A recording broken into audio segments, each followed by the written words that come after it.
Hey everybody, Tommy Scoville. This is the Tommy Scoville Show. I hope you're having a great weekend. I am. So it's Sunday, and folks, I just want to go over some things that. Actually, let me start this way. I do these in one take, and very oftentimes, what I plan to do can't be done. You know, something comes up, like the nightmares the other night. I felt like that needed to be addressed because I wasn't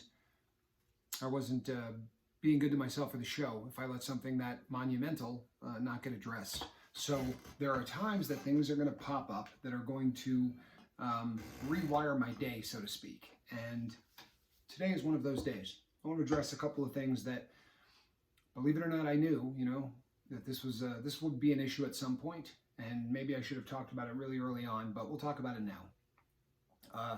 And I'm not going to name names or single anybody out or do any of those things because it's pointless and it's not, it goes against everything that I believe in, right? There's no shame here. So this isn't for the purpose of that. There's no names.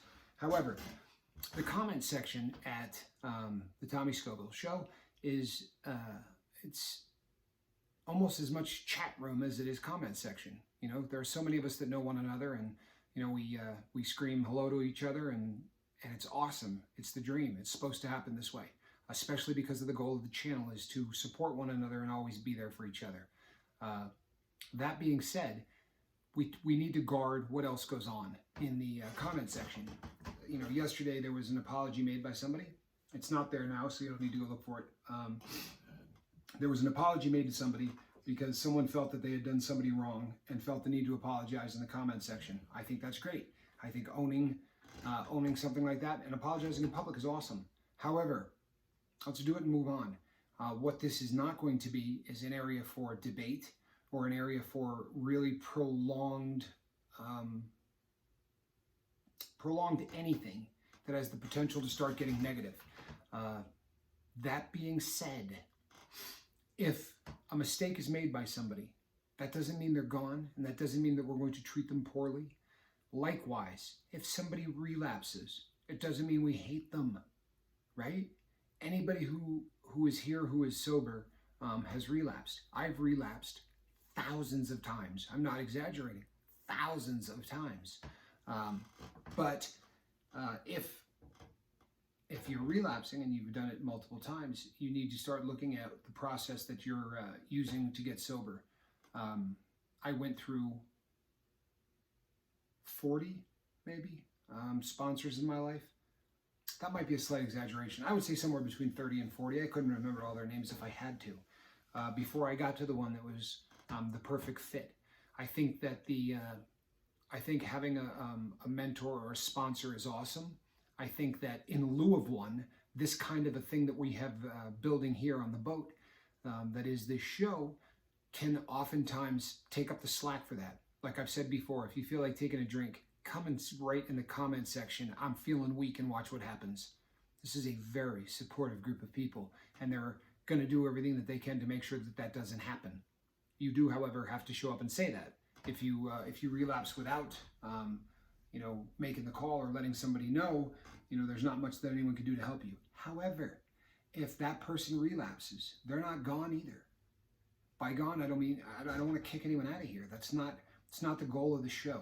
And the goal of the show is not to shame anyone. This is supposed to be a family. And if somebody wanders off, we would like very much to find them and bring them back. I got a story I'm going to tell, and at the start of this video, I most assuredly was not planning on telling this story, but I'm going to. I got in trouble as a boy, and I went on the run instead of going to court. I had just left the state that I had been charged in and was on the run, and I got arrested backstage at a concert. I had backstage passes to see a band, and they took everybody's license. They said, you have to hand your license over so we make sure that nobody is driving under the influence. What they wanted to do is run everybody's license. And they found my fugitive from justice warrant, which had a bail of $500,000, which makes you look like, you might have killed somebody. So I wound up in jail. And this was the first time that that I had spent the night in a jail cell. And you know, I called home and I told my parents about it, and you know, my mother was more distraught than, you know, just how a mother would be. The first time, you know, this had never happened with Johnny. It had never happened with my sister, so this was a first. And my baby sister was too young to even think of such things at that point. So this was a first, and the shock to my mother's system was incredible. And I remember her getting on the phone and she said, you know, are you in danger? And I said, no. I said, the cell is carpeted. I said, it's not like the jail cells that you've seen. I said, they actually have an I-beam across the doors, so if somebody enters your cell, you know, you're only allowed to be in your cell and nobody else. If somebody enters your cell, an alarm goes off, and none of this was true, by the way. And when I got Papa Scoville on the phone, he said to me, carpeted cell? And I said, yeah. He goes, yeah, you're a liar. He said, but this may be the first time that you've told a lie that I think it was a decent thing to do. I remember that like it was yesterday. But 3 days later, I went into court, and the attorney at the time, a woman named Claudia, she said, I can only take your case for a day, so I'm just going to go in there and try to get the bail as low as possible. She said, you know, they're not going to give you a public defender, blah, blah, blah. But she got the bail down to a more reasonable amount of money. And I swear to you, this is the truth. The next morning, I woke up, and there was my cell door had just slid open automatically, and there was a guy from FedEx in my cell. At the time, I didn't realize how odd this was. Now, having done time, I realized that this is the oddest thing that has ever happened. But back then, they literally would come in. FedEx came in, and he had the little thing for me to sign, and then it was a check for exactly the bail amount. And I went to court. I turned over the bail. Blah blah. I bailed out, and I called my dad, and Papa Scoville said, you know, there's a ticket waiting for you at the airport to fly home. And home at the time was in Texas. And I took the pair of shorts that I had, the shirt on my back, and a pair of Converse Chuck Taylors.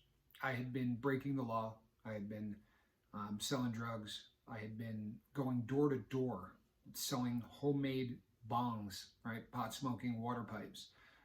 Anything I could do to try to get on my feet so that I wasn't calling home asking for money. And I had worked up about $1,900, which at the time was a lot of money. And while I was in jail, my friends and partners took the money. So when I got out, they did a disappearing act. The money was gone. I had nothing. And I got on the airplane so late because I couldn't get a cab. I had no cash. So I had to hoof it. And I got to the airport, I got on the plane, I was the last guy there. I barely made it before the door closed. And this is I was in the very back row of a 727. And this is in the day and age where you could meet somebody at the gate. This was pre 9/11, obviously. So as the plane landed in Texas, the windows were really heavily tinted because it's always 1,000,000 degrees in the Texas sun. And I sat in the back of the airplane and I looked out the window, and in there by the gate, you could see all of the people. And since I was the last guy on the plane, I wasn't even standing up yet. You know the drill. There's no point in getting up because everybody's still getting their stuff out of the overhead and blah, blah, blah. So I was going to be sitting there for about 5 or 10 minutes. And I just looked through there and I saw just happy reunions, you know, one after the other, of just happy people getting off a plane and hugging one another and, you know, celebrating. And it was, I remember sitting back in the back of the plane, and Papa Scoville was the most loving father in the world. He was a tough guy, and he wasn't much for taking a lot of crap. So I knew I was in for it. I knew I was getting off this plane to get yelled at minimum, and probably really get yelled at. But I sat and I looked, and you know, there were balloons and signs and, you know, all the cool stuff that they used to do at the gate when people, you know, got off the plane. And finally, the last person in front of me was gone, and I sat there for like 40 more seconds because I just didn't want to face what I had to face. You know, I was being a coward. But I got up and I walked down the aisle, and I went through the little tube that they pull up to the side of the plane so that people can deplane. And as I walked off to the gate, the sign said, "Welcome home, Tommy." And the balloons were for me. Sorry. And Papa Scoville was there, and I went up and I hugged him and I said, I screwed up so bad. I'm so sorry. You know, I'm so sorry I'm a loser. And he said, stop that. He said, we're going to kill the fatted calf. You know, my son is home. I'm sorry. Like I said, I really was not planning on doing this story today. I'm sorry. The reason I'm telling you this story is if you screwed up and you said something you shouldn't have said in the comments section, or you relapsed, or you did whatever, you know, having 2,000 people watching one of these videos who are sober and doing great is probably not going to have the weight of somebody that decided to get sober today. I'd rather have 4 or 5 of those. I want everybody here, and I want us all to grow together, but to get someone that's lost and find them and bring them back is that's the top of the food chain for what it is I'm doing here. So if I'm upset with you for something that you did, I still want to kill the fatted calf when you come back. I'm not going to hold grudges. If I say I can't be your sponsor, I can't be your sponsor. It doesn't mean that I don't want you here. It doesn't mean that I don't want you sober. It doesn't mean I'm not going to pray for you. But we got to guard ourselves against being every other channel and saying, just, you know, block that jackass, you know, get rid of him. It's so easy to do. It really is. But I'm not every other channel. We're not every other channel, right? We're not what social media is everywhere else. What we're doing is different. Our goals and our aims are different. So if you make a mistake, don't run away. Don't run away. And don't give us 14 days of apology. You can come here without saying sorry, especially if the person that you injured was me. Just come back. You don't have to say sorry to me. If you did something to injure somebody on this boat, yeah, the right thing to do is to say sorry. And if that person is ready to say, I forgive you, well, then you better remember the rule and not ever bring it up again. If you're not ready to forgive him, don't. Don't say I forgive you until you're ready to say, I'm never going to bring this up again. As far as east is from west, it's gone, right? But I'm not throwing people off this channel. I'm not getting rid of people. The only time I'm going to do that is if the negativity that this person is doing is going to be detrimental to the rest of the boat. Then they're gone. But for making a mistake, no, never going to be that person. It goes against everything I preach, for lack of a better way to put it. It goes against everything that I talk about, right? So let's not be judgmental people. Let's be forgiving people. Forgiving is a much better, it's a much better scenario for what we're trying to do. We want inclusive. We don't want exclusivity. We want inclusive, right? So I'm sorry that I'm not answering questions from emails, but this had to be addressed. You know, it's going to come up a lot. We're going to have a lot of people who relapse. Relapse is it. It's just what happens to so many people. You know, that's just the truth. Relapse happens to so many people. So when it does, or if you say something stupid in the comment section, or your negativity crawls up, look, man, we don't want you gone. We just want you back in line. We want you back doing the right thing. And when you do, we're going to have balloons and signs. I'm going to, you know, and that's just the way it is. I'll tell you what, I kept this under 15 minutes. I'll answer a couple of questions. I had a list of them. People asked about the age of my kids. I get that a lot. My son will be 30 in February of next year. And my daughter will be 18 next year. So, you know, those are my children's birth dates. Yeah, a little girl and a boy, which is not that little anymore. But yeah, those are my kids. What were some of the other questions that I get all of the time? I am not married. I am single. And this is where I will be for a long time. I'm probably going to marry the Tommy Scoville show. I have determined through effort that I'm not particularly good at it. Maybe you know, the new Tommy will be, but it's certainly not something that's on the horizon. I get that question a lot. So Let's see if there's another one that I can answer quickly. Oh, there are questions, a ton of them, about my brother and his usage of whatever, his alcoholism, stuff like that. Johnny can answer those questions for you. Most assuredly not here to answer questions about my brother, even if the answer is good. It's not what I'm here for. You know, the good news is that I will be interviewing my brother this week coming up. He flies in tomorrow. So I will be picking him up from the airport tomorrow, and he will be a guest on the Tommy Scoville Show, and we will talk about those things. So that is coming up. There are a lot of questions that people have asked concerning intros and outros. You know, they think that I may be able to get the message out wider if I did a better intro as opposed to just me starting to talk. And there may be some truth to that, people. There really is. And it's a road that I'm going to look at. I'm going to look at everything that I can do that will benefit this channel. However, you know, my experience is that when I go, I watch a lot of watch channels. I'm super into them. I go through, as soon as I get to one, there's one that pops into mind off the top of my head. I know exactly at what point I need to click on to get through that intro.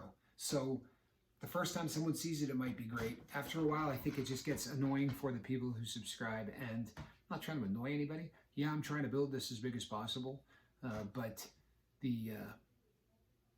you know, that's something that we'll look at a little bit down the road. This was the most interesting question that I have gotten so far is, do I believe that all negative emotions are negative? It is one of the coolest questions I've ever heard anybody ask. It may sound silly when you first hear it, but I understand what they're saying. What they're saying is there a place for hate? Is there a place for anger? Is there a place for jealousy? Is there a place for greed? And are they all, you know, evil, inherently evil, or bad? I think that hate pretty much across the board is not a good thing. As I've said so many times, and I will continue to say, this isn't a religious channel. You know where my religious belief is. But if you have no religious belief at all, and you're an atheist, what I would suggest to people is this.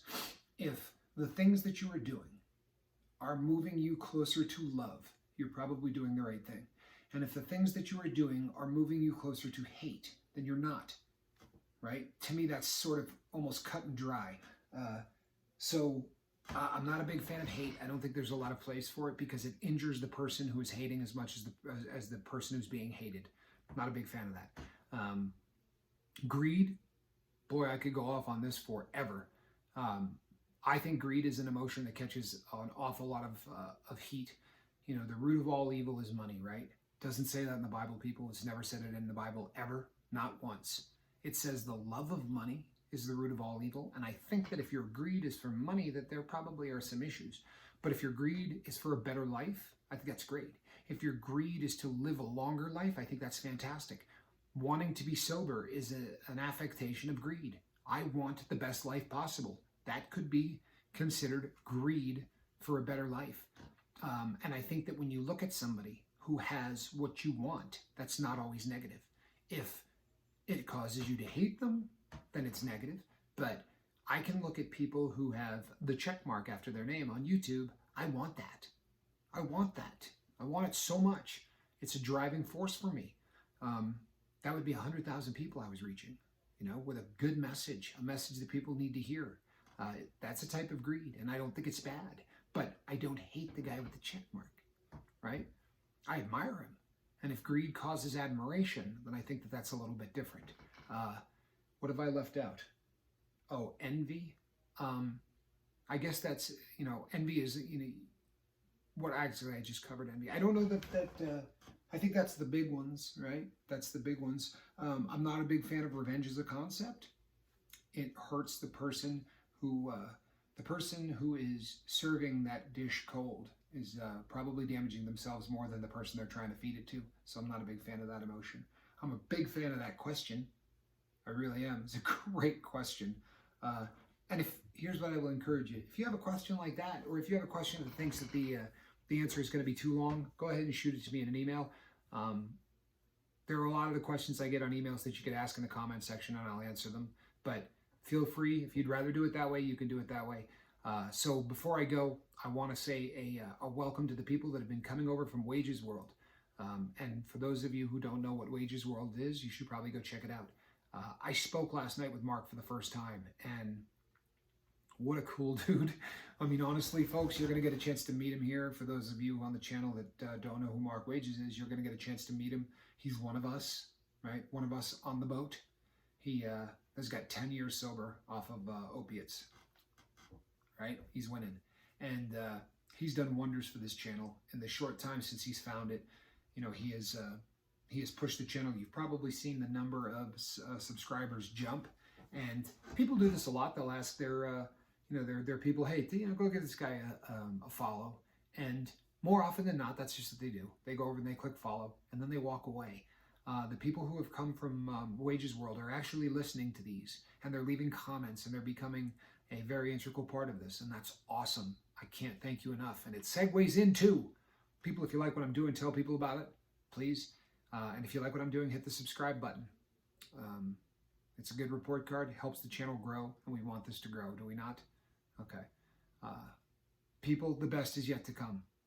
If yesterday was a bad day for you, and there's a couple people out there for whom yesterday was a bad day, the best is yet to come, right? Keep coming back. Nobody here hates you, right? Especially me. And if you are the injured party, let's take a good look at forgiveness. If you're not ready, don't be, right? But when you say, I forgive you, make sure it's as far as east is from west. People, thank you for the indulgence. I had to deal with this today. There's going to be another video, so have no fear. There will be a video that's going to be positive and fun with some laughs, and I will have that up at about 6 o'clock Pacific time. I am Tommy Scoville. This is the Tommy Scoville Show. Thank you so much for tuning in. I am so lucky that you are here. Thanks, everybody.